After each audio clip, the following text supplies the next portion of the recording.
Cảm ơn cơ hội được đồng hành, uống và lá cà cùng La Caf Coffee. Dành riêng cho những ai đang xem và nghe Have a Sip, bạn có thể nhập coupon SIP SIP để được giảm giá 15% tại website lacaf.com và tại cửa hàng. Các bạn có thể nghe bản full của podcast tại playlist Have a Sip trên kênh Spotify và Apple Podcast. Đừng quên rằng chúng ta có hẹn vào tối thứ 6 hàng tuần trên các kênh của Vietcetera. Xin chào mừng mọi người đến Have a Sip uống gì không Vietcetera Podcast.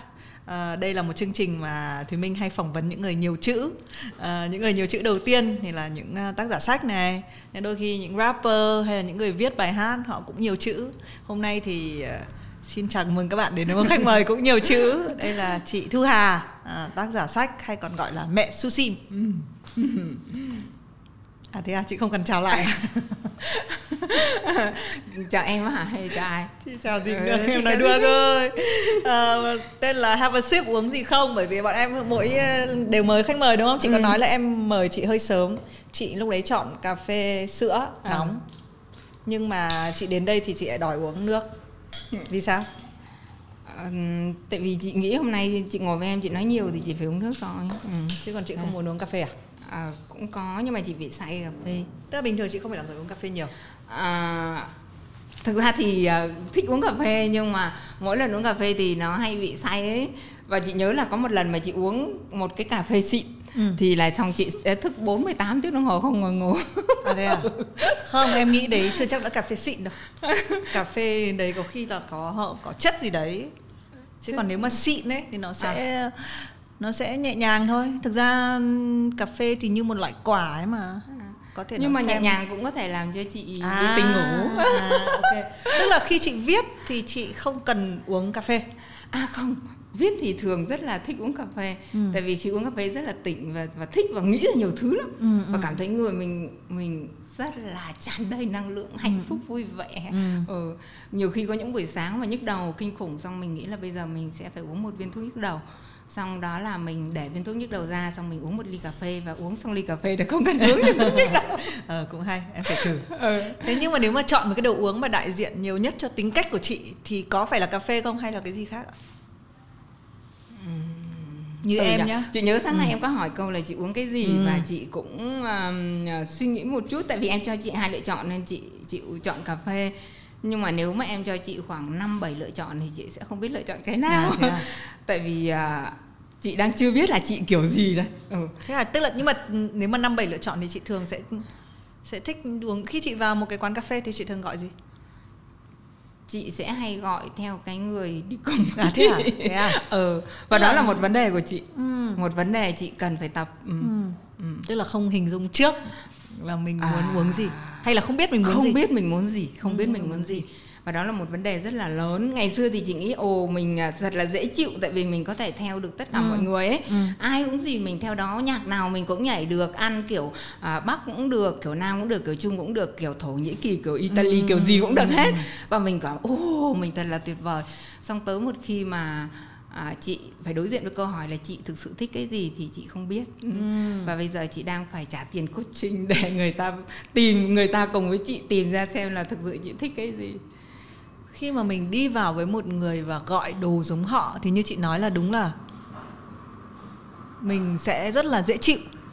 Nhưng mà ngược lại thì nếu mà họ lựa chọn sai thì đồng nghĩa với việc là mình cũng lựa chọn sai, đúng không? Đó là cuộc đời của chị đó. Em buồn cười ghê á, đúng rồi đó. Không, nhưng mà mình đang nói đến tình huống xấu nhất. Còn nếu mà đấy là một đồ uống ngon và người ta chọn rất là hợp với chị nhưng mà chẳng may nó lại không ngon với chị thì chị sẽ nghĩ là đấy là ngon hay là không ngon? Đó cũng là một vấn đề với chị.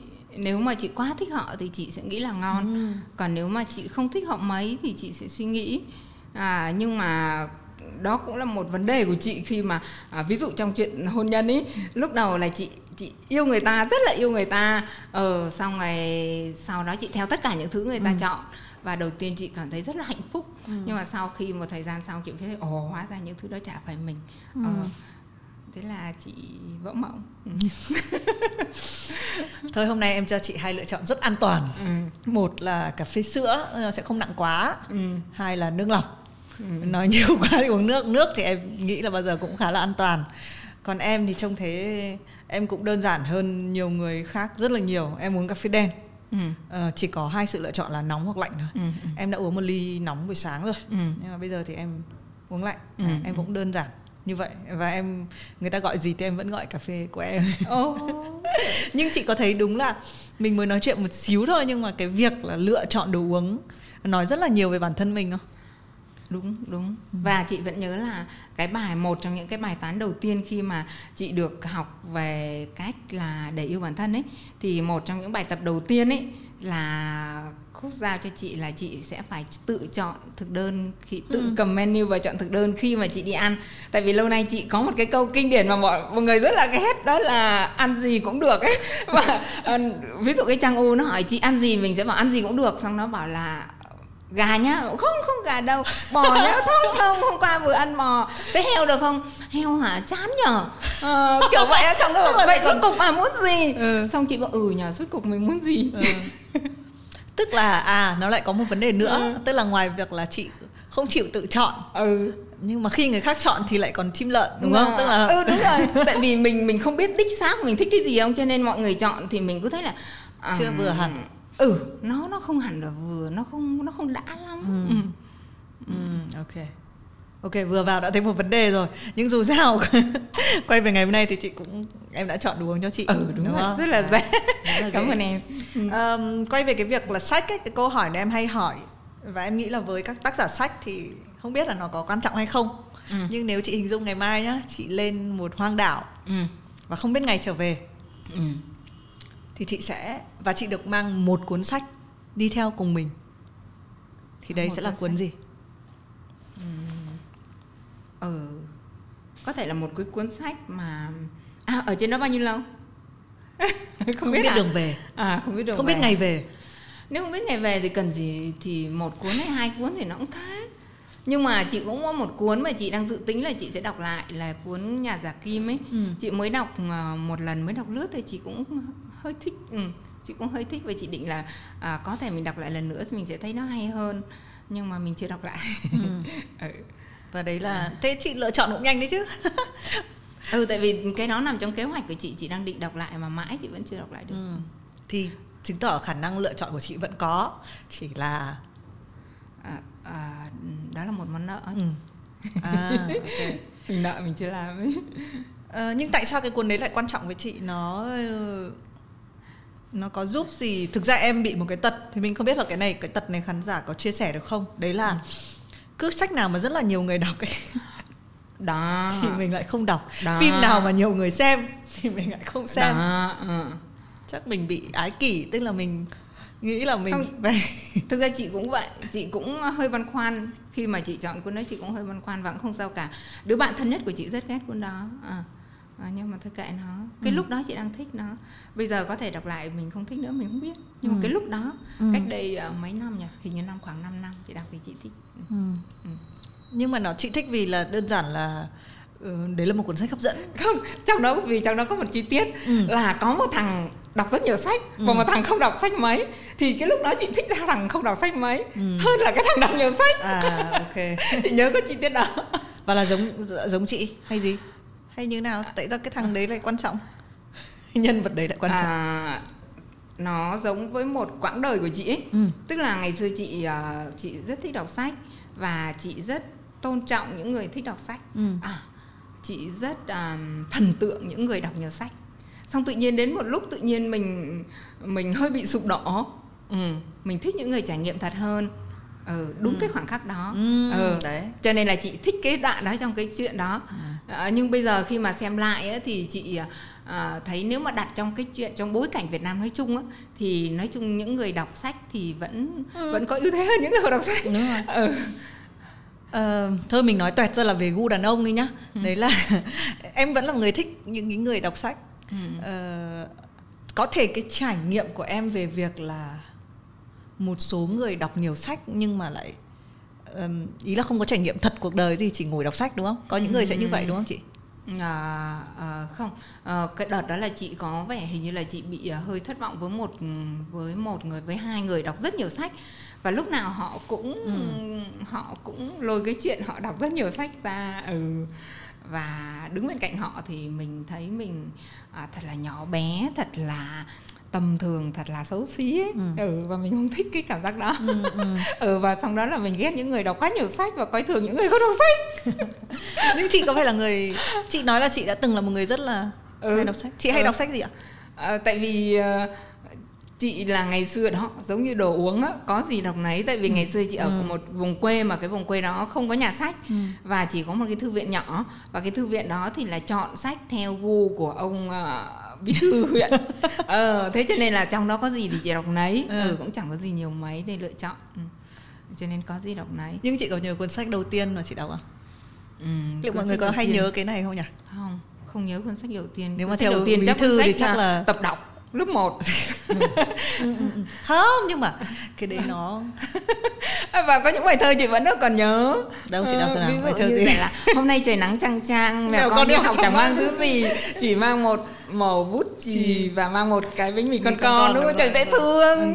Xong chị với hôm vừa rồi chị đọc. Bây giờ em đố chị này, tác giả là Phan Thị Vàng Anh, đúng không? Thì em không biết, em chỉ đố. Tại vì chị rất thích chi tiết là mang một cái bút chì và mang một mẩu bánh mì. Trời ơi dễ thương. Thực ra đời mình chỉ cần vậy mình mang quá nhiều thứ. Đúng. Thế tức là thay vì nhà giả Kim thì chị có thể mang một mẩu bút chì và cái bánh mì đúng không? Lên đảo đúng không? Mình mê ăn mà. Trời ơi. Nhưng mà không hiểu sao lúc mà chị nói về cái cuốn tập đọc á thì em lại nghĩ là đúng là có hai kiểu đọc. Một thứ là mình đọc vì mình như kiểu mình đói thì mình cần ăn.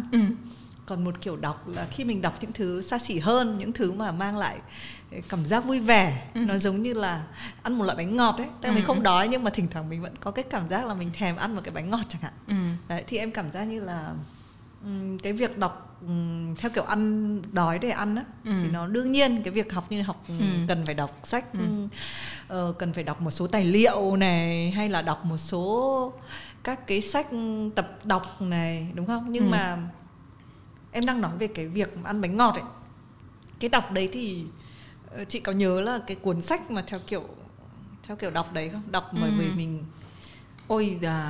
thực ra chị nhớ là hình như là chị nhớ cái cảm giác mình được đọc sách thôi. Cụ thể cuốn sách thì có thể chị không nhớ. Ví dụ như ngày đó thì sẽ đọc Không Gia Đình này, rồi Kho Báu Trên Đảo Hoang này, Bá Tước Monte Cristo này, những cuốn đó. Nhưng chị nhớ cái cảm giác mình đọc sách á, mình chìm đắm, xong rồi mình cái mùi sách thì cái giấy ngày xưa nó bục bục ấy, cái mùi sách nó hơi thơm thơm, hơi ngai ngái, xong rồi là mình được chìm đắm vào đó, mình đi ra khỏi cái làng quê của mình ấy, nó sướng lắm. Thích. Không phải lo những cái chuyện cắm lợn, cắm gà, cho gà ăn, luộc rau, nấu cơm, quét nhà kiểu vậy. Ôi chuyện đã. Em thì trải nghiệm đọc cái cuốn đầu tiên em nhớ nó mang lại cái cảm giác như chị nói ấy, nó mang đến mình đến một cái vùng trời khác hẳn. Đấy là cái cuốn Toto Chan, Cô Bé Bên Cửa Sổ. Trời, chị cũng thích luôn đó. Em thì hay bị bố mẹ nhốt ở nhà, tức là hay phải ở nhà một mình. Lúc ấy em đi với mẹ đi làm thì em hay phải bị ở nhà mình, em có nhiều thời gian lắm, em cứ ở trong nhà nhìn ra ngoài cửa sổ xong đọc mấy cái cuốn như vậy. Nhưng mà khi đến lúc chị viết sách ấy thì chị viết kiểu ăn dessert hay chị viết kiểu tài liệu? Chị viết kiểu tài liệu, chắc là tại vì chị làm báo trước khi chị viết sách. Và cái chuyện viết sách nó là tình cờ. Tại vì ngày xưa chị chả bao giờ chị nghĩ chị viết sách cả. Tại chị học chuyên toán mà. Thế à? Chị học chuyên toán. Học chuyên toán 12 năm, xong thi đại học vòng khối A. Đối với chị môn văn là cái môn chỉ được cỡ khoảng 6 điểm thôi. Lâu lâu chị được 1 điểm 7 là chị sướng lắm. Hôm vừa rồi con chị vừa than là mẹ ơi có khi con được 7 điểm văn. Mình trời ơi ngày xưa mẹ nhớ chị cả đời đi học mẹ chỉ được khoảng 1-2 con 7 thôi đó con ạ. Còn toàn 4 năm không, 4 thì không có, 5, 6. Có một cái chuyện vui là thực ra chị Hà với Thùy Minh là đồng nghiệp cũ, cùng làm việc ở tờ báo cho Tuổi Teen. Thời lúc đấy rất là nổi, đấy là Hoa Học Trò. Chị Hà là phụ trách ở phía trong thành phố Hồ Chí Minh, còn Thùy Minh là ở miền Bắc. Nhưng mà chị làm việc ở Hoa Học Trò năm chị bao nhiêu tuổi? Năm chị 26 tuổi. Thế em là 19 tuổi. Nên là em là tình yêu đầu đời đó hả? Em là không, em chả đầu đời, nhưng ý là em cũng đã, cái lứa của em lúc đấy Hoa Học Trò có một cái sự chuyển biến cũng lạ lùng lắm. Bởi vì em nhớ là mọi người Thực ra văn học rất là phản ánh cái nhịp sống xã hội. Cái thời em chưa vào làm thì em thấy hội bút hương đầu mùa này, những thứ văn chương mà em nghĩ nó mang tính chất kiểu tưới mát tâm hồn, nó rất là nhiều và rất là dày đặc. Và học trò lúc đấy đăng thơ. Khi em vào thì bắt đầu là câu chuyện siêu thị hi-fi, showbiz. Em là một trong những cái người đầu tiên mà làm về showbiz của Việt Nam. Và lúc đấy em nhận được những cái cuộc kiện cáo, kiểu thư tay gửi lên là tại sao cái tờ báo mà tôi yêu thích, nó đã đi đâu rồi, đi đâu rồi, tại sao lại không thấy văn thơ đâu nữa, chỉ thấy toàn những là bài phỏng vấn ngôi sao này ngôi sao kia. Đấy thì em bước vào học trò ở cái giai đoạn đấy, giai đoạn bắt đầu phải chuyển mình, mở tờ báo ra là toàn là poster cả nhà. Đúng rồi. Thì cái thời chị vẫn đấy nhớ cái cảm giác đó. Cái ngày xưa khi mà chị yêu học trò cũng là yêu từ văn thơ, yêu văn của Châu Giang này, của Trang Hạ này, thơ của Đinh Thu Hiền, Thu Vân. Trời ơi, những bài thơ mình ngân nga cả ngày, mình chép ra sổ tay, mình đọc rè một cuốn báo về là mình sẽ hôm nay mình sẽ được làm 1 trang thôi chẳng hạn. Sợ nó hết đấy. Đúng rồi. Xong rồi để dành, xong rồi kiểu như mình thèm có mình hé một tí xem cái trang sau, xong mình nhớ là đúng, mai em mình mới được đọc cái đó. Đúng. Bây giờ chị nhắc em cũng nhớ. Em ơi, mình thèm để dành một cái chuyên mục nào đấy sau, hay để dành tức là mình chỉ có 1 tuần và để so sánh với cái thời đại này thì nó thật là kinh khủng. Bởi vì hồi xưa thì có lẽ chả quan trọng là tài liệu hay là đi rớt ấy, là một thứ để đọc và nó mang lại cái cảm giác. Thế thì khi chị bắt đầu viết cái cuốn đầu tiên là Con nghĩ đi mẹ không biết, năm nay là năm lúc đấy em nhớ là em mới có bầu em bé. Chị có gửi 2015 hay 2016 gì đó. 2016. Nhiều người cứ bảo là bây giờ thời đại bây giờ sướng á, nhưng mà chị nghĩ là chưa chắc là bọn trẻ con bây giờ đã sướng hơn bọn mình ngày xưa. Bọn trẻ con bây giờ nó không có cái cảm giác mà rè rèn và sung sướng hạnh phúc khi có được một tờ báo, có một cuốn sách hoặc có một tác phẩm như ngày xưa. Bây giờ bọn nó bị quá nhiều sự lựa chọn ấy. Giống chị gặp nhiều sự lựa chọn chị mệt lắm. Nhưng mà khi chị viết á, chị có nhớ cái cảm giác đầu tiên đấy nhá. Thế bây giờ niềm vui, gọi là tin vui cho tất cả những mọi người mà học văn không giỏi lắm nhá, thậm chí là học chuyên toán nhá, bạn hoàn toàn có thể xuất bản được những cuốn sách kiểu bestseller nhá, và trở thành hoàn toàn là một người full time, vừa làm mẹ vừa viết lách, đúng không? Như chị bây giờ. Nhưng mà chị có nhớ cái khoảnh khắc mà chị bắt đầu cái cuốn đầu tiên này không? Cái cuốn này em thấy chị tái bản rất là nhiều đúng không? Có, bây giờ tái bản đến phần thứ 10. Và đợt giờ đang bận cho nên không tái bản nữa, giờ nó đang tạm hết. Tức là chị nhớ cái khoảnh khắc đó, bởi vì là ngày xưa là kể lại từ đầu ha, là đầu tiên là chị là giáo viên. Chị bố mẹ chị ngày nhỏ thì chị chỉ biết trên đời này chỉ có vài nghề thôi, giáo viên này, rồi bác sĩ, với lại bộ đội, với lại nông dân. Thì nhìn thấy có vẻ giáo viên có vẻ nhã nhản học với mình, tức là mình đi làm giáo viên, mình đi thi xong mình đậu đại học sư phạm 1, xong mình học, xong mình ra mình đi dạy còn là giáo viên dạy giỏi hẳn hoi, thực tập cũng lại giỏi hẳn hoi. Thế xong đi dạy được mấy năm, xong rồi là cãi lại hiệu trưởng với hiệu phó, cãi lại ghê quá đến mức bị đuổi việc. Tức là trong cái lúc mà mình bị mất dạy. Cái nghề giáo nếu mà bạn thất nghiệp thì bạn sẽ bị dùng cái từ là mất dạy. Khi bị mất dạy á, thì mình mới phát hiện ra là mình không phải mình ghét hiệu trưởng hay hiệu phó, mà mình ghét cái kiểu nghề này. Cái kiểu nghề suốt ngày phải nói chung là sẽ phải làm theo cái giáo án, làm theo những sự chỉ đạo từ bên trên, làm đúng theo từng bước, 5 phút đầu làm gì, 6 phút sau làm gì, theo kiểu đó ấy. Thì mình ghét cái cách đó. Thì bắt đầu trong lúc thất nghiệp đó mình nghĩ mình phải làm một cái gì đó khác. Và thời trước thì mình đã từng có tự nhiên trong một lúc hâm nhớ về người yêu cũ thì đã viết được một cái chuyện ngắn đăng trên Tuổi Trẻ Chủ nhật. Thế là sau đó thì tình cờ một phụ huynh học sinh của chị làm báo, và nhìn họ thì trông rất là ngầu. Ngày đó thì chị cũng không biết là làm báo là làm gì nhá, nhưng mà chị chỉ nhìn thấy họ rất là ngầu và họ rất là hiểu biết. Họ ngồi nói chuyện, chị ngồi nói chuyện với họ thì chị cảm giác họ thấu hiểu mình vô cùng, và cái sự hiểu biết của họ rất là rộng. và chị cảm giác là trời ơi, chị có thể là ngồi nói chuyện với người này cả ngày cũng được, và đời mình 20 mấy năm trời mình chưa từng gặp một ai mà nói chuyện đã như thế. Đó, tức là chị thích cái hình mẫu đó. Xong bắt đầu là chị thế thì chị đi làm báo. Chị đi làm báo thì lần đầu tiên thế là có anh giao cho chị một người khác, bạn của người đó, giao cho chị viết một cái tin. Thì chị còn chả biết tin là gì, giao cho chị một tập tài liệu và chị viết lại một cái tin dài cỡ khoảng 4 trang giấy. Thế là khi mà họ nhà mà bảo không, cái tin không phải như thế này, cái tin nó phải ngắn thôi. Thì đó là cái bài học về báo chí lần đầu tiên. Thì sau đó thì chị để lại đó, chị đi dạy. Chị đến mùa, đến vào năm học thì chị đi dạy, chị gác cái chuyện đó lại. Chị nghĩ là mình không thích hợp lắm, chị không ngờ là báo nó cứng nhắc như vậy. Nó khô cứng và nó công thức như vậy. Và về bắt viết một cái tin 5W1H xong trời ơi, nó công thức quá, nó không có lãng mạn gì hết á. Nó không lãng mạn như cái người kia. Thế sau đó là chị đi dạy xong đến khi chị bị mất dạy thì chị với tình cờ chị mới thấy báo đang tuyển người. Thì chị thi vào thì ngày đó có chị Hải Miên dẫn dắt cái nhóm của chị và chị bắt đầu viết báo. Thì chị viết cho học trò, cho nên chị phải viết cho Tuổi Teen. Và viết cho Tuổi Teen thì viết rất là nhiều, viết rất nhiều cho Tuổi Teen. Và chị nhớ ngày đó chị hay trực đường dây nóng.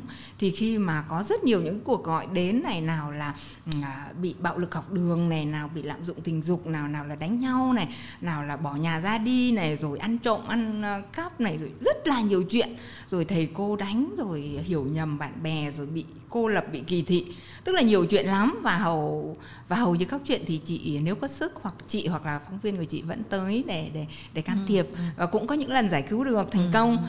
Tuy nhiên thì rất nhiều lần là không giải cứu được. Và về sau chị mới phát hiện ra là trong hàng trăm cái lần mình đi xuống giải cứu đó, nó chỉ là những cái tác động ở trên ngọn thôi. Còn nếu mà ở dưới gốc thì nó thực ra tất cả những vấn đề đó nó mọc từ lâu lắm rồi. Nó từ 10 năm, 20 năm trước, từ cái mối quan hệ giữa trong gia đình cơ, từ bố mẹ và con cái. Thế là chị nghĩ là những cái này cần phải can thiệp từ bố mẹ. Nhưng mà chị vẫn không có cơ hội nào cả, tại vì viết trên Hoa Học Trò mình viết rất ít về bố mẹ. Mình chỉ viết một số bài mối quan hệ giữa cha mẹ và con cái thôi.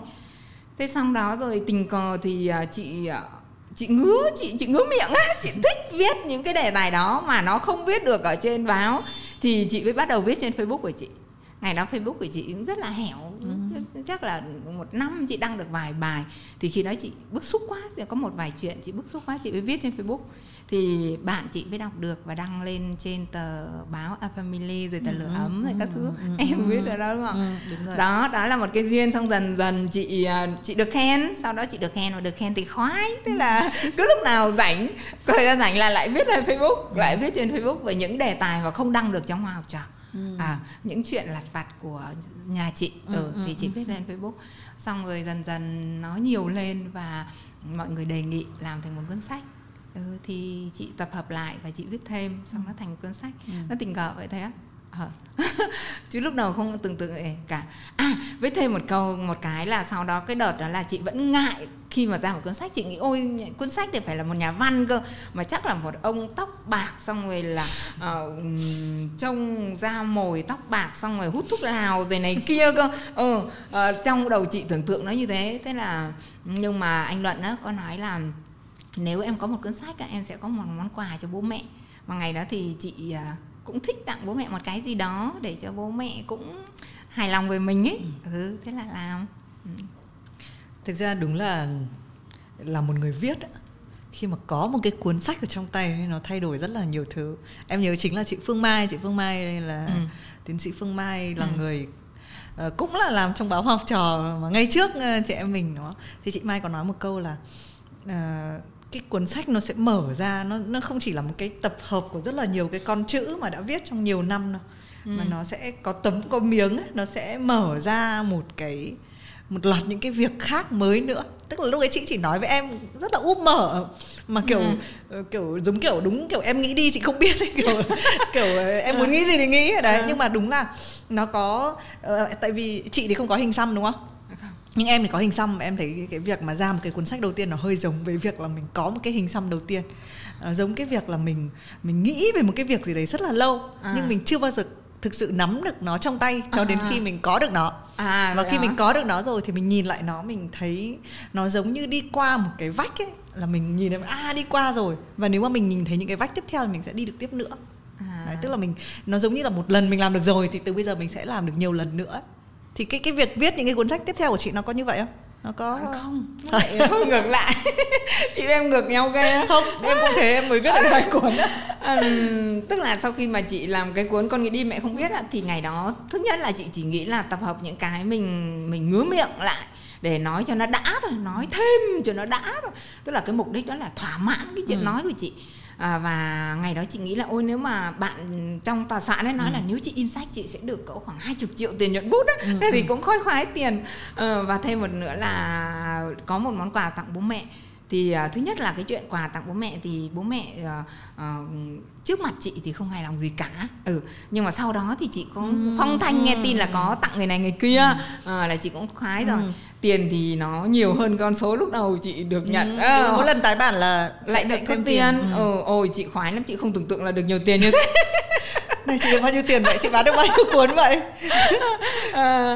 Cỡ khoảng gấp 10 lần hoặc hơn 10 200 lần. 200 triệu, 300 triệu. So với lại chị kỳ vọng. Chị rất là khoái. Và thêm nữa là nhiều người biết, nhiều người khen ngợi, nhiều người khen ngợi, nhiều người bình luận và cũng có người chê. Và nó bị một cái là lúc đầu mình không kỳ vọng gì cả, xong tự nhiên nó bị như thế, nó được như thế. Nó được và nó cũng là bị luôn. Sau đó thì mình làm cuốn khác mình rất là hoảng. Tại vì nó giống mình sẽ không biết mình có vượt qua được cái con số lúc đầu không ấy. Cái bóng của cái cuốn đầu nó khá lớn so với chị bị áp lực. Sau đó là chị ra cuốn sau thì chị bị áp lực xong đến mức mà chị sợ, chị không dám ra mắt cuốn sau nữa, chị không quảng cáo gì hết. Xong chị nghĩ là ôi đường nào nó cũng kém rồi, thôi cho nó kém luôn đi. Và đúng là nó kém. Ôi hôm nọ tình cờ thế em mới nghe một cái podcast về một cái cô em quên mất tên, nhưng cô đấy viết cái cuốn rất nổi tiếng là Ăn Cầu Nguyện Và Yêu ấy. Cô ấy bị y như chị đến cuốn thứ 2 là chứ chết rồi. Cuốn thứ 2 đọc chán hơn thật. Thế là em không đọc, em không biết đấy. Nhưng mà sau đấy thì cô ấy cũng nói một cái bài TED Talk là cô thấy là ok, đương nhiên là cái việc mà sáng tạo ấy, sáng tạo nói chung và viết lách nói riêng, nó giống như cái việc là mình lên một cái chuyến xe, và trên cái chuyến xe đấy thì nó có mình và 2 cái người nữa, đấy là sự thất bại, và người thứ 3 là người sáng tạo. Tức là một cái chuyến đi nó sẽ luôn có 3 người như vậy. Nó sẽ luôn ở đấy, nó sẽ luôn có cái sự lo lắng đấy. Và nó phê là phê ở chỗ đấy. Và cô ấy mới nghĩ là cái hành trình viết của tôi là cái hành trình tôi đi một cái chuyến đi như vậy với 2 cái người bạn thân đấy của tôi. Và nếu có cái chuyện gì xảy ra ấy, thì cô ấy sẽ không đổ lỗi cho cô ấy, bởi vì có 3 người mà. Hoặc là đã không viết, không sáng tạo đủ nhiều, hoặc là nỗi sợ quá lớn. Đấy, và cái việc là tôi tách rời cái chủ thể của tôi ra. Đấy thì em nghĩ cái so sánh đấy cũng khá là với lại đúng lắm. Chị nghĩ là nếu mà như chị còn nghĩ là phải có thêm một người là kỳ vọng ở đó nữa. Kỳ vọng cả từ độc giả và kỳ vọng từ chính bản thân mình. Mình luôn luôn kỳ vọng cái đỉnh núi sau nó sẽ phải cao hơn đỉnh núi trước ấy. Tuy nhiên là cuốn sau nó cũng chẳng dở hơn đâu. Nó cũng vẫn là mình thôi. Nhưng mọi người tưởng tượng nó phải oách cơ. Nhưng mà chị đã còn vượt qua cái đấy thì đến cuốn thứ 3 thì nó như nào? Nó nhẹ lại, nó cộng lại chia đôi không ạ? Và bây giờ thì chị không đi đếm nữa. Chị không đếm nữa, chị biết là nó vẫn ổn ấy. Và chị thôi ít nhất là chị cũng rất là mừng vì sách của chị tặng được cho bố mẹ. Cuốn đầu tiên của em là tên là Học Thuyết Đàn Ông. Toàn chuyện hẹn hò yêu đương, em không thể tặng bố em con ra sách à? Thế nào mang cho bố em? Không, bố không bao giờ được. Công nhận khi chị đọc cuốn của em chị hoảng phết, chị bảo trời ơi, tại sao nó dám? Được rồi. Đây bây giờ em mới đến câu hỏi em hỏi chị. Cả 3 cái cuốn này nó đều ghi là Thu Hà mở ngoặc mẹ Su Sim. Và nó liên đới đến một cái câu chuyện mà hôm nọ chị Hà với lại Thùy Minh đi nhậu thì có nói. Đấy là chị Hà lúc nào cũng là cái hình ảnh mẹ Su Sim, đúng không? Đấy, đúng không? Khuôn mặt của chị bây giờ thể hiện rõ cái cuộc nói chuyện hôm nọ. Bây giờ nếu mà phải chọn, kể cả cái cuốn mà ai cũng xứng đáng được hạnh phúc này, nó cũng là cho con chị đúng không? Nói về tuổi teen, nó cũng Tức là nó cũng hướng về chuyện con cái, gia đình. Đấy, thì nếu mà phải viết một cuốn sách, em không biết là chị nghĩ đến cuốn đấy chưa, nhưng mà nếu mà không phải ghi chữ mở ngoặc mẹ Su Sim ở đấy, thì chị sẽ viết về cái gì nào? Chị cũng hơi bị mắc kẹt vô đó. Chị cũng hơi bị mắc kẹt, tức là lúc đầu mà khi mà chị nói các cái chuyện thì thực ra là chị bị ghiền Su Sim nhà chị. Chị bị ghiền nó quá, và tất cả những cái chuyện gì trên đời này chị chuyện gì thì chuyện chị cũng dính được đến nó. Giờ em nói bất cứ đề tài gì chị cũng dính được đến tụi nó, chị cũng liên tưởng đến tụi nó được, và cuối cùng chị nói về bọn nó nhiều quá, xong chị bị chết cái tên đó. Và bây giờ chị cũng không thích nữa, chị thích chị là Thu Hà thôi. Tại vì chị muốn chị có bồ. Chị muốn chị có bồ, mà không thể là lúc nào mình cũng mang vác Su Sim trong người, thì mình rất khó để có thêm một người nữa vào. Tại vì lúc nào mình cảm thấy mình đầy ắp rồi. Thì cũng có thể là cuốn sau chị sẽ nhấn mạnh về phần Thu Hà hơn. Nhưng mà chắc là chị vẫn không bỏ Su Sim đi, bởi vì nó là chính chị rồi ấy. Tuy nhiên là khi mà trong cuốn đó chị thể hiện, chị viết về nó, thì chị sẽ viết về nhân vật là chị, sẽ là chính. Chị cũng dự tính viết một cuốn như thế về một người phụ nữ là chị này, trong một cái hành trình mà một người phụ nữ trong một cái hành trình đơn thân, hoặc là một mình, hoặc là để tìm kiếm cái sự tự do, tự độc lập, sự hạnh phúc của mình. Chị đang kỳ vọng sẽ viết một cuốn đó, và thực ra là viết xong rồi nhưng mà chị không hài lòng, cho nên chị cứ để đó 2 năm nay chị chưa hoàn thành. Chị cứ cảm giác nó thiếu một cái gì đó. Em nghĩ là em chia sẻ được rất nhiều cái hành trình của chị, mặc dù con của em nhỏ hơn. Nhưng cái việc là mình vật lộn với việc nuôi con, vật lộn nghe không đúng lắm, nhưng mà khi mà mình phải làm các thứ một mình mình làm các thứ một mình, không, khi mà mình lựa chọn làm nó ấy, thì mình sẽ đỡ khổ hơn là mình bị làm nó. Và cái chia sẻ thứ hai đấy là khi mình có con thì con chiếm lĩnh quá nhiều cái suy nghĩ trong đầu mình.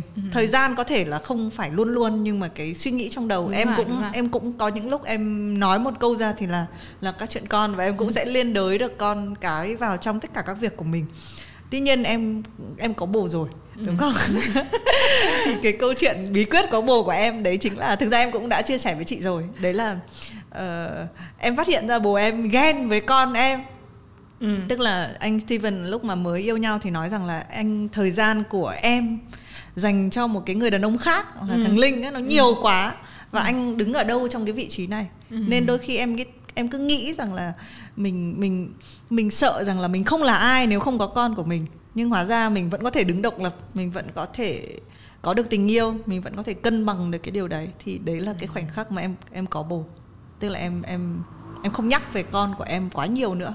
Em đi lại trong thành phố như một người phụ nữ là mình thôi, không nhất thiết là mình phải là một người mẹ. Còn những lúc mình là người mẹ thì mình rất là chuyên tâm cái việc làm mẹ của mình. Thành ra em tò mò cái cuốn tiếp theo của chị. Nhưng liệu cái cuốn đấy có nên về chủ đề chị đi kiếm bồ không? Cái hành trình này thì mình không biết là chị Hà có kể không, nhưng mà chị Hà khi mà trong những cái cuộc nói chuyện cà phê và nhậu thì cái chủ đề đấy quá hay. Cái hành trình chị đi coaching quá hay. Nhưng mà chị nghĩ là nhiều phụ nữ như chị tìm cái có cái con đường như chị, đúng không? Chị nghĩ là cái chuyện gọi là đi kiếm bồ ấy là nó nói để cho nó để cho nó hot ấy. Để cho nó bình dân, nhưng thực ra chị nghĩ là đó là cái hành trình mà để mình hiểu bản thân mình và mình yêu được cái bản thân mình. Thì cái từ đó nó có vẻ hơi sách vở ha, nó hơi thiền, nó hơi ấy quá, đúng không? Nhưng mà thực sự nếu mà mình muốn có bồ thì mình sẽ phải biết mình là ai, và mình phải biết yêu mình đã. Chứ nếu mình không biết mình lại kiếm một bồ nhầm giống ngày xưa. Và đến giờ em kể thì chị mới nhớ đúng cái hôm mà em nói với chị là đôi khi chị phải trong cuộc nói chuyện chị phải bớt nhắc tới Su Sim ấy. Chị nghĩ chắc là những việc đó chị sẽ phải thực tập ấy, chị phải thực hành ấy. Sẽ phải tập dần. Mình vẫn là mẹ, nhưng mà mình không cần phải lúc nào cũng là xuất hiện ở một cái hình ảnh người mẹ. Hoặc với em nghĩ với tư cách là một người viết hoặc là kể là một cái người nghệ sĩ tạo ra một cái gì đó, em nghĩ là cái chủ thể cá nhân cũng khá là quan trọng, cũng khá là và hình như là mình cũng có thể tách rời được cái điều đấy. Nhưng bây giờ quay lại nhìn cái hành trình chị đã đi qua ấy, kể cả việc phần lớn hành trình đó là hành trình làm mẹ full time. Nghề của chị em thấy trên Facebook, một trang Facebook rất là hot, rất là hàng trăm ngàn người follow, nghề full time là làm mẹ. Nhưng mà đây, trong cái cuốn sách mới nhất Buông tay để con bay, có một cái hành trình buông tay nào mà chị nhớ nhất không? Hoặc là bỏ một cái thứ gì trong cuộc sống của chị mà chị nghĩ là nó rất là quan trọng để biến chị thành người như bây giờ? Eo nhiều lắm ấy, cho nên nếu bây giờ nói cái nhất thì cũng hơi khó. Cái đầu tiên chị đã nghĩ ra khi em hỏi. Cái đầu tiên chị nghĩ ra đó, nghĩ là chắc là chị muốn bỏ thôi nhé, chứ cũng chưa bỏ được hoàn toàn. Không, cái nào chị đã bỏ cơ? Bỏ hẳn hoàn toàn hả? Eo chết rồi. Cái nào bỏ hẳn hoàn toàn ta? Hình như là bỏ hẳn việc mà chị đi ra ngoài xong chị phải gọi điện về. Thế là sao lại cái việc này của chị lại liên quan đến con đúng không? Tức là ngày xưa khi mà chị đi ra ngoài là chị liên tục gọi điện về. Chị gọi điện cho cô giúp việc, chị gọi điện cho con chị. Và bây giờ có nhiều hôm chị bỏ được cái thói quen đó. Và chị cũng bỏ việc làm báo đúng không? Thực ra chị bỏ đầu tiên là chị bỏ nghề giáo viên nữa này đúng không?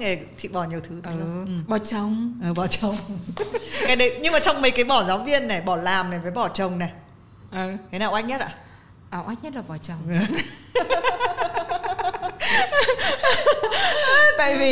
Tại vì đến khi mà tại vì bố mẹ chị có một cái câu là hai dòng họ nhà mình, từ tổ tiên hai dòng họ nhà mình chưa từng ai bỏ chồng hết. Tức là cả bên nội cả bên ngoại, cả dòng họ chắc là phải 10 đời 20 đời chưa có ai bỏ chồng cả. Mình là người nổ phát súng đầu tiên ấy. Và cái này bố mẹ mình kiểu như giống như mình bôi cho chát chấu vào mặt bố mẹ ấy, kinh phết ấy. Thằng cũng giấu, đợt đó chị nhớ chị cũng giấu.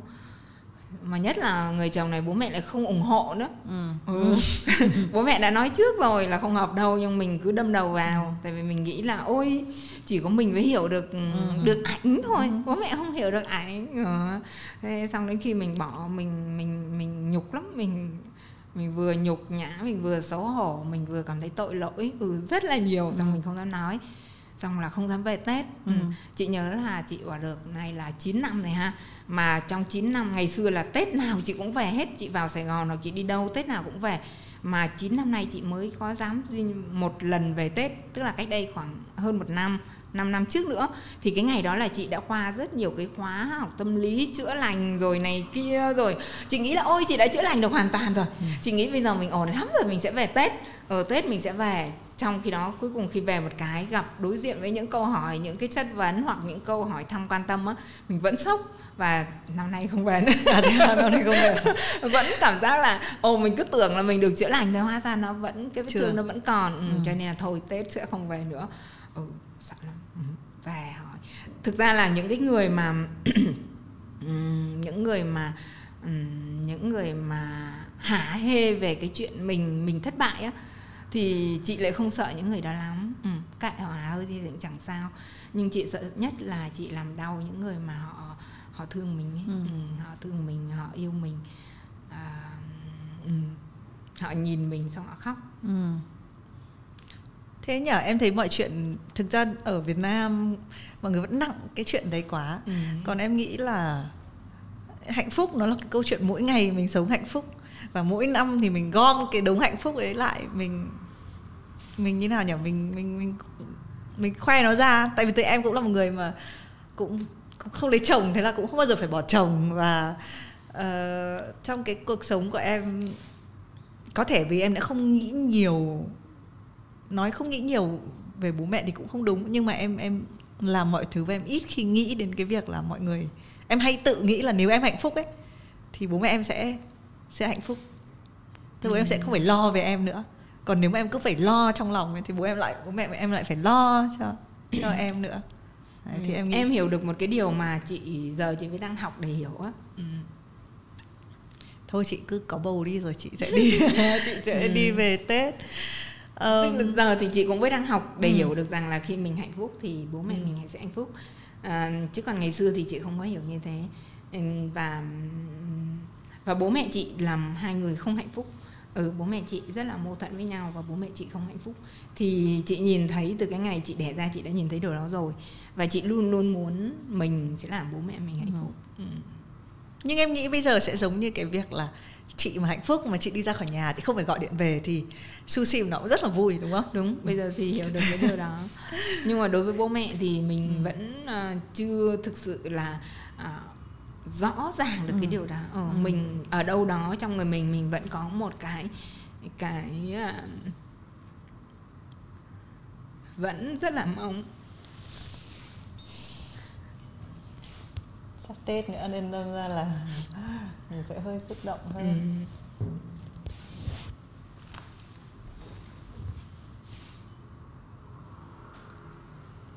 Thôi mình nghĩ chuyện được. Khi mình bỏ xong cái gì ấy, mình cũng hay được một số gì đấy. Chị thấy chị được nhất là gì nào?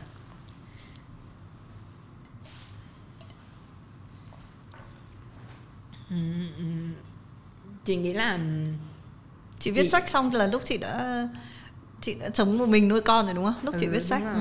Đúng rồi, lúc đó là đã một mình nuôi con rồi. Chị nghĩ là mỗi lần chị bỏ được một cái gì đó thì chị được gần với chị hơn một chút. Tại vì chị là người đi lạc. Tức là tất cả chị nhìn những cái em làm chị rất là thèm. Và thực ra em thì em ít tuổi hơn chị nhiều ha. Nhưng mà cái mà chị mong muốn và cái đích của chị muốn chị là một cái người mà biết được mình là ai và tự tin về mình giống như em á. Tức là chị đi lạc và chị lại đi rất là tử tế đó, cho nên nó khác nhanh. Chị đi lạc, chị đi hơi xa và bây giờ chị phải lộn quay về, hơi mất thời gian. Vì mỗi một lần chị bỏ đi một cái gì đó thì giống như là chị đã quay về được một ít. Tại vì ngày xưa trong cái lúc vội vàng chị đã lấy nhầm rất nhiều thứ. Chị lấy nhầm rất nhiều thứ về mình. Và bây giờ khi mà chị ngồi nói chuyện với em, chị mới thấy hóa ra em đặt những câu hỏi mà thậm chí chị không biết đặt những câu hỏi đó. Em nghĩ khi mình biết một cái điều gì đấy hay mình biết mình là ai á, nó rất đơn thuần là sự may mắn. Bây giờ em nghĩ là như thế. Em không em luôn bị em gái lúc còn nhỏ nói rằng là em không đủ tình cảm. Nhưng thực ra là em hay chọn cách, tức là em không biết, em luôn hình dung rất rõ mình là ai và mình muốn làm điều gì. Và khi mà em hình dung rõ rồi thì em nó tạo ra một cái lực hút khiến em bị hút vào đấy, em không kịp nghĩ. Nên em nghĩ là nếu mà em không có, tức là đấy cũng không phải là em một cái bản thể nào đấy hút em vào. Và em trên đường đi em cũng, bố mẹ em cũng phải trách em rất nhiều, nhưng em vẫn luôn nghĩ là ok, miễn là có thể cái đường đi nó như thế này như thế kia. Nhưng mà nếu mà cái đích đến nó là việc mình sẽ, tức là kể cả lúc mà em bị coi là đứa con hư trong gia đình chẳng hạn, thì em sẽ luôn nghĩ là một ngày thì bố mẹ vẫn sẽ tự hào. Tức là mình sẽ làm một cái việc gì đấy để bố mẹ em tự hào. Hay là giống như con cái bây giờ rất là khó khăn, nhưng mà ok, một ngày chúng nó sẽ lớn lên và mình sẽ hạnh phúc, mình sẽ làm người bà mẹ hạnh phúc. Hay là trong chuyện hôn nhân vậy là bây giờ mình đang rất là hơi xui, em hay đổ cho xui với may ấy, tại vì có nhiều thứ mình đâu quyết định được. Em nghĩ là đôi khi phụ nữ mình phải gồng gánh nhiều thứ quá, mình hay nghĩ là mình phải làm cái này, mình phải làm cái kia ấy. Em nghĩ có những thứ nó sẽ tự nhiên, nó sẽ nghĩ thuần may mắn. Sẽ có những người không may mắn bằng, nhưng mà cũng không nên coi chuyện đấy là chuyện mình phải làm. Em nghĩ là tự nhiên hơn, tự nhiên hơn. Tức là có những người mà đó, chị rất là thích khi mà em nói cái từ là may mắn á. Cái từ đó nó an ủi, rất là tinh tế đấy. Nó là một từ an ủi rất là tinh tế. Nhưng mà đúng là có những người mà không đủ may mắn thì họ biết là cần phải như thế nhưng họ vẫn không làm được. Em nghĩ là không nên nói là không làm được. Họ rất khó khăn, sẽ chậm hơn một chút. Em nghĩ sẽ làm điều đó rất là khó khăn. Đó là một cái lý do mà tại sao chị viết nhiều về chuyện cha mẹ và con cái như thế. Cái đó một phần là cho Su Sim và cho những người khác, và một phần lớn là để chữa lành những cái mà nó vẫn còn ấm ức trong chị. Nhưng mà chị ơi, chị vì như thế nên chị viết được những cuốn sách bestseller ai cũng đọc. Em viết sách xong cũng có ai đọc đâu, cho nên là em nghĩ là mỗi người may chuyện này rồi xui chuyện khác, rồi mình sẽ bù lại chuyện này bất chuyện hạnh kia. cũng là một tài sản đúng không? Chị nhớ là Lan Phương còn bảo chị Hà rất giỏi bán sự bất hạnh. Câu đấy hay phết. Bán lấy tiền đấy. Đúng rồi. Và em thấy mà không có phải ai mà thực sự là có thể full time để làm nghề viết. Em thấy cái đấy cũng là một... Chị hiện tại chị đang chủ yếu là viết đúng không ạ?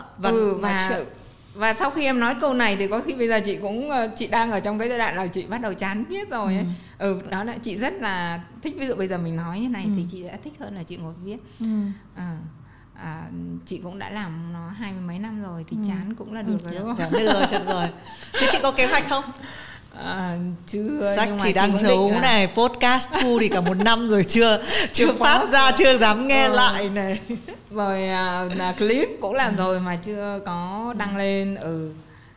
Và lượng khán giả của chị cũng đủ nhiều rồi. Thế chị đang chờ đợi điều gì? Một hiệu lệnh hô nhảy. Trời ơi, mọi người hô nhiều lắm chứ bọn. Và chị thậm chí chị còn trả tiền cho, chị phải trả tiền bồi thường ấy, tại vì bọn bạn chị nó hay đưa ra, Tuấn Huy ấy, nó hay đưa ra những cái mốc, ví dụ tháng này mà chị vẫn không lên thì chị phải mời bọn em đi ăn này, tháng sau không lên và mời đi ăn, chị vẫn sẵn sàng mời bọn em đi ăn. Em đang nói chị đợi chị thôi, chắc là chị chỉ đợi chị thôi. Chị đợi chị khi nào mà chị yêu cái hình ảnh của chị cái đã. Tức là cái chữ viết thì chị đã tạm thời yêu chị trên cái chữ viết được rồi, còn cái giọng nói của chị, còn cái hình ảnh, cái mặt của chị chưa yêu được nói. Tức là mỗi khi mà chị nói như này, chị luôn luôn nghĩ rằng cái giọng của chị nó chưa hay này, giọng chị giọng Thanh Hóa pha với Ninh Bình, pha với miền Bắc, pha với Sài Gòn, giọng chị nó bị cao này, giọng chị nó bị nói nhanh này, nó nói không hay, chị cứ nghĩ là phải nói hay cơ. Và chẳng hạn chị nghe em á, là chị cứ mỗi lần chị nghe em, chị lại nhìn ra chị, trời ơi sao thì mình có thể nói như thế mà không bị bấp, ví dụ như vậy. Tại sao thì mình có thể nói nhanh như thế mà vẫn hay từng từ một ấy, còn mình thì nói nó hay bị lặp, nó hay bị lộn xộn. Xong rồi chị cũng không thích mặt chị nhẽ ra là mặt phải thon hơn, sẽ phải trẻ hơn, mắt sẽ phải to hơn, nhẽ ra mình nên đánh phấn như thế này nên kia, ví dụ như thế. Tức là lúc nào chị cũng không cảm thấy hài lòng với mình. Cái này không biết chữa bằng thuốc gì nữa. Không, thành ra chị phải viết được nhiều như thế. Chị có bao nhiêu thứ suy nghĩ. Trong lúc em nói thì chị đã nghĩ được bao nhiêu thứ như thế. Thảo nào mỗi lần chị viết cái gì thì nó rất là dày dặn. Em nhìn những cái post của chị ấy, nó luôn rất là dày dặn. Em nghĩ là đúng là mỗi người mỗi một khác. Quá nhiều thứ để viết ấy. Mỗi người sẽ có những cái luồng suy nghĩ thật là khác nhau. Nhưng mà đấy là lý do mình ngồi xuống và mình nói chuyện với nhau. Chính ra chị nghĩ là em giống như chuyên gia tâm lý của chị ấy, nhưng mà đừng lấy tiền của chị.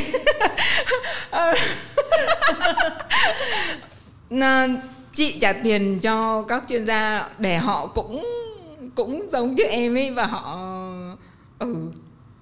thực ra chị ngồi nói chuyện với em là chị được em sẽ suy nghĩ để gửi hóa đơn cho chị ạ.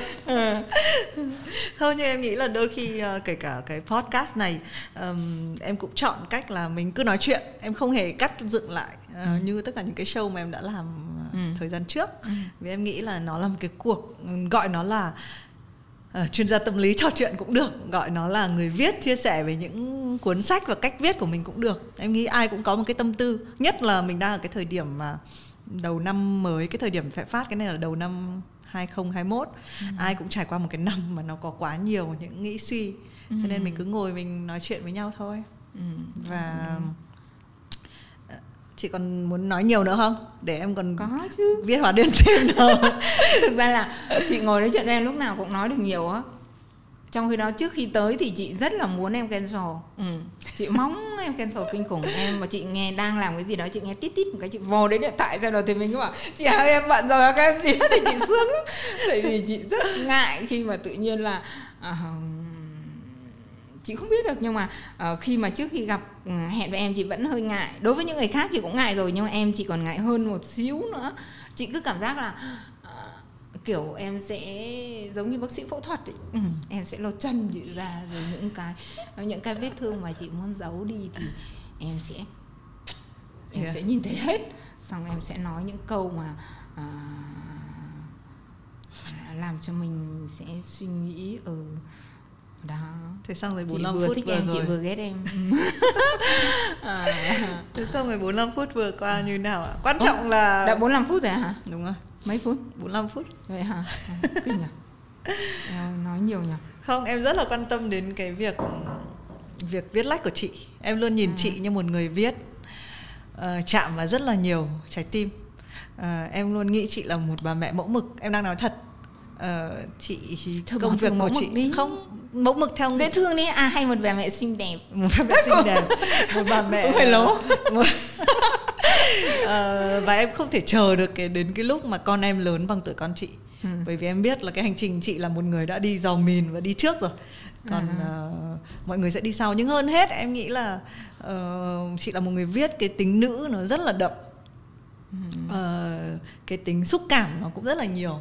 Đấy, và những cái cuốn sách của chị em nghĩ là theo được rất là nhiều các bạn. Em đọc tất cả những cái... Chị có bao giờ đọc những cái review sách của chị không? Có đọc một chút thôi. Chị nghĩ là em công nhận em nhận xét về sách chị thích ghê. Không phải.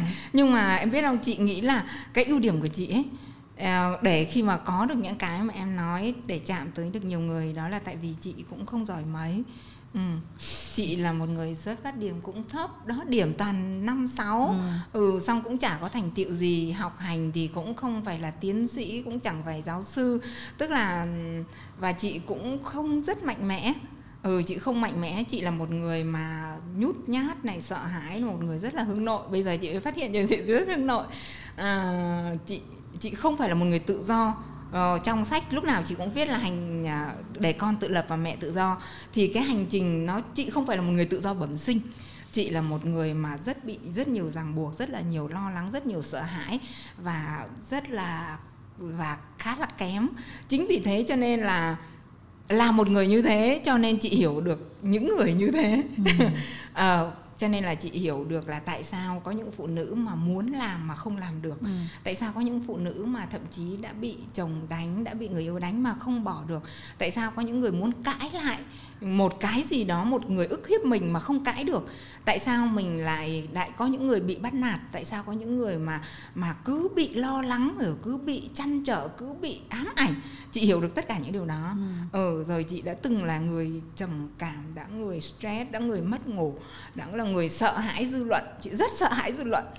Chị rất sợ hãi những cái tiếng thở dài của bố mẹ, hoặc là chỉ cần một cái chặt lưỡi của một người đi đường bất kỳ thôi là chị đã run rẩy cả lên rồi. Chị là một người như thế, cho nên chị hiểu được những cái cung bậc đó. Và thêm được một cái, chị chỉ được một cái may mắn là chị ham học ấy, thì chị cứ từng bước một chị bớt đi được một chút. Chị tiến lên được một chút, cho nên chị sẽ không xa người bình thường. Chị không xa những cái nỗi đau bình thường, không xa những bà mẹ vất vả, không xa những người lam lũ khổ sở, tại vì chị là họ. Và những người đó thì là số đông, cho nên chắc vì thế cho nên là sách chị bán được nhiều sách em. Không, em nghĩ em đã tìm ra được thứ mạnh mẽ nhất của chị. Đấy là chị biết chị yếu đuối. Chị biết là có những cái khoảng nào. Em biết cái đấy rất mạnh. Tại vì đôi khi những người mạnh mẽ sẵn á, hay là nhìn có vẻ mạnh mẽ, họ không biết là họ yếu đuối. Em nghĩ cái đẹp nhất là khi phụ nữ biết là mình yếu, biết là mình còn một cái phần mà mình đang đi tìm. Em nghĩ hành trình tìm sự hoàn hảo nó là từ điều đấy, đúng không? Cảm ơn em nói điều đó. Và thực ra gần đây chị cũng mới biết cái điều yếu đuối không có gì xấu xa cả. Ngày xưa chị không dám khóc. Đúng, em thấy bây giờ khóc là một thứ em thực ra là một thứ nhẹ nhất em đã tìm thấy, một cái thứ mà giải quyết mọi thứ nhanh nhất. Em cũng khóc rất nhiều. Trên podcast này em cũng khóc mấy lần, và em thấy là thực ra là đến một lúc mình cứ nhắc đến bố mẹ mình đã khóc rồi cơ. Và cả những lúc xem phim Hàn Quốc nữa. Đúng rồi. Ôi chị tất cả những cái cú sốc lớn của chị, chẳng hạn như ly hôn các thứ, chị đâu có khóc đâu. Mãi gần đây mình phải khóc và mình đã phải trả rất nhiều tiền để học, để khóc. Để khóc. Cho nên là giờ hơi dễ khóc một chút, chắc là kiểu khóc bù như ngày xưa. Cũng hay nhỉ chị nhỉ.